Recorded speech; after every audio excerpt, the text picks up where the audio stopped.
ಓಂ ವರಹ ಓಂ ಹಿರಣ್ಯವರ್ಣ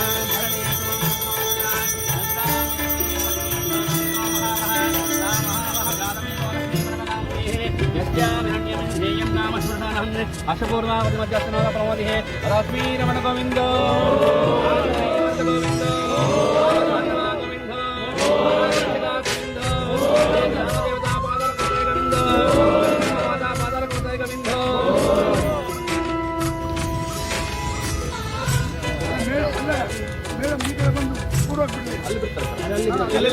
ಮುಂದೆ ಎಲ್ಲ ಅಲ್ಲೇ ಇರಬೇಕು. ಯಾರು ಒಂದಿಬ್ರು 3 ಜನ ಬನ್ನಿ ಬಂದ್ರಿ ಈ ಕಡೆ.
ಚರಿತ್ರೆ ಇದೆ.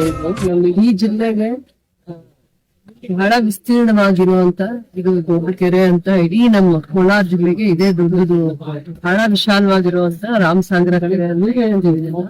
ಇದಕ್ಕೆ ನಾನು ಹಿಂದೆ ಬಂದಾಗ 4-5 ತಿಂಗಳಿಂದ ಬಂದಾಗ ಇದನ್ನ ರಿವಿಟ್ಮೆಂಟ್ ಕಟ್ಲಿಕ್ಕೆ ಮತ್ತೆ ಇದೆಲ್ಲ ಈ ತರ ಮಳೆ ಎಲ್ಲ ಬಂದಾಗ ಊರು ತೆಗಿಬೇಕು ಅಂದ್ಬಿಟ್ಟು 1,40,40,00,000 ಅನುದಾನನ ಇದಕ್ಕೆ ರಿಸರ್ವ್ ಮಾಡಿ ಲೀಕೇಜಸ್ ನ ಫೀಲ್ ಮಾಡ್ಲಿಕ್ಕೆ. ಅದಾದ್ಮೇಲೆ ರಿವಿಟ್ಮೆಂಟ್ ಕೂಡ ಕೇಳಿದಾಗ 1 ಕೋಟಿ. ಆ ಕೆಲಸ ನಡೆಯೋ ಮಧ್ಯದಲ್ಲೇನೆ ಮಳೆ ಜಾಸ್ತಿನೂ ಆಗಿ ಈಗಾಗ್ಲೇ ಇದು ಕಳೆದ ವಾರ 4ನೇ ತಾರೀಕು ಅದು ನೀರು ಕೂಡಿ ಹೋಗಿದೆ. ಅದಾದ್ಮೇಲೆ ಶಾಸ್ತ್ರೋಕ್ತವಾಗಿ ಬಾಗಿನ ಅರ್ಪಿಸುವಂತದ್ದು ಪದ್ಧತಿ ಬಹಳ ವರ್ಷಗಳಿಂದ ನಡ್ಕೊಂಡು ಬಂದಿದೆ. ಇದು ಮಂಗಳವಾರ ಶುಕ್ರವಾರ ವಿಶೇಷವಾಗಿ ಕೋಡಿ ಹರಿಯುವಂತದ್ದು ನಮ್ಮ ಕೆಜಿಎಫ್ ಕ್ಷೇತ್ರದಲ್ಲಿ ಬೇತ್ಮಂಗ್ಲ ಮತ್ತೆ ರಾಮಸಾಗರ ಕೆರೆ ಎರಡೂ ಕೂಡ ವಿಶೇಷವಾಗಿ ಮಂಗಳವಾರ ಮತ್ತೆ ಶುಕ್ರವಾರನೇ ಕೋಡಿ ಹರಿದಿದೆ. ನಾವ್ ಅಲ್ಲಿ ಶುಕ್ರವಾರ ಬಾಗಿನ ಅರ್ಪಿಸಿದೀವಿ, ಇಲ್ಲಿ ಶನಿವಾರ ಬಾಗಿನ ಅರ್ಪಿಸಿದೀವಿ ಗೌರವವಾಗಿ. ಇದೆಲ್ಲ ಪ್ರಕೃತಿಯ ಒಂದು ಪದ್ಧತಿ. ಮೊದ್ಲಿಂದಾನು ಪ್ರಕೃತಿಯಲ್ಲಿ ಮಳೆ ಬಂದಾಗ ಜಾಸ್ತಿ ಮಳೆ ಬಂದಾಗ ಎಷ್ಟೋ ದಿನಗಳಲ್ಲಿ ರೈತರು ಕಾಯ್ತಾ ಇರ್ತಾರೆ. ಈ ತರ ಕೆರೆಗಳು ತುಂಬಿದಾಗ ರೈತರಿಗೆ ಬೆಳೆ ಬೆಳಿತಾರೆ, ಹಸ್ರಾಗುತ್ತೆ, ಅವ್ರ ಬೆಳೆ ಹಸ್ರಾಗುತ್ತೆ. ಅವರು ಕೆರೆಗೆ ಬಾಗಿನ ಅರ್ಪಿಸೋದು ತಮಗೆ ಫಸಲು ಕೈ ಹಿಡೀಲಿ, ಗಂಗಮ್ಮ ತಾಯಿ ಪೂಜೆ ಮಾಡೋದು, ತಾವು ಕಷ್ಟ ಬಿದ್ದಿರೋ ಎಲ್ಲಾ ಫಸಲು ಕೈ ಹಿಡೀಲಿ ಅಂತ ಅಂದ್ಬಿಟ್ಟು. ಅದಾದ್ಮೇಲೆ ಈ ಕೆರೆನೇ ನಂಬ್ಕೊಂಡ್ ಬದುಕುವಂತ ರೈತರಿದ್ದಾರೆ ಈ ಭಾಗದಲ್ಲಿ, ಮೀನುಗಾರರು ಇದಾರೆ.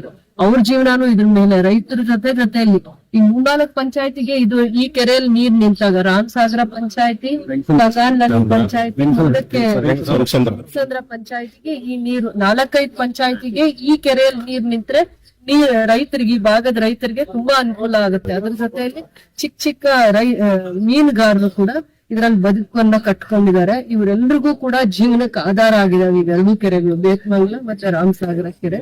ಇದು ನಮಗೆ ಪ್ರಸಿದ್ಧವಾಗಿರುವಂತ ಪುಣ್ಯಕ್ಷೇತ್ರ ಇರುವಂತದ್ದು ಕೂಡ ಇದು. ಇಲ್ಲಿ ರಾಮೇಶ್ವರ ದೇವರಿದೆ, ಚನ್ನಕೇಶ್ವರೇಶ್ವರ, ವೀರಭದ್ರ ಸ್ವಾಮಿ ದೇವರು ಪವಿತ್ರವಾಗಿರುವಂತ ಮುಜರಾಯಿ ಇಲಾಖೆಗೆ ಸೇರಿರುವಂತ ದೇವಸ್ಥಾನಗಳು ಕೂಡ ಇಲ್ಲಿದೆ. ಚನ್ನಕೇಶ್ವರ, ವೀರಭದ್ರ, ಎಲ್ಲಾ ದೇವರು, ಸೋಮೇಶ್ವರ ಎಲ್ಲ ಬಹಳ ವರ್ಷದಿಂದ ಪ್ರಸಿದ್ಧತೆ, ಇದ್ರದೇ ಆದ ಪ್ರಸಿದ್ಧತೆ ಪಡ್ಕೊಂಡಿದೆ. ಬರುವಂತ ದಿನಗಳಲ್ಲಿ ಟೂರಿಸಂ ನ ಕೂಡ ನಾವು ಹಂತ ಹಂತವಾಗಿ ಡೆವಲಪ್ ಮಾಡ್ತೀವಿ. ಟೂರಿಸಂ ನ ಎಲ್ಲಾ ಸಮಸ್ಯೆಗಳಿಗೂ ಈ ನೀರ್ನ ಅವ್ರ ಸಮಸ್ಯೆಗಳಿಗೆ ಬಗೆಹರಿಸೋದಕ್ಕೋಸ್ಕರನೇ ಈ ನೀರ್ನ ನಾವು ಸಂರಕ್ಷಣೆ ಮಾಡ್ಕೊಬೇಕಾಗಿದೆ. ನನ್ಗೆ ಗೊತ್ತಿಲ್ಲ ಅನ್ನೋ ಪದ ನಾವ್ ಹೇಳಿದ್ರೆ ತಪ್ಪಾಗುತ್ತೆ. KGF ಗೂ ನೀರ್ ಹರಿಸ್ಬೇಕು ಅಂತಂದ್ರ ಅಮೃತ ಯೋಜನೆಯಲ್ಲಿ ನಾವು ಪೈಪ್ ಲೈನ್ ಮಾಡಿದೀವಿ.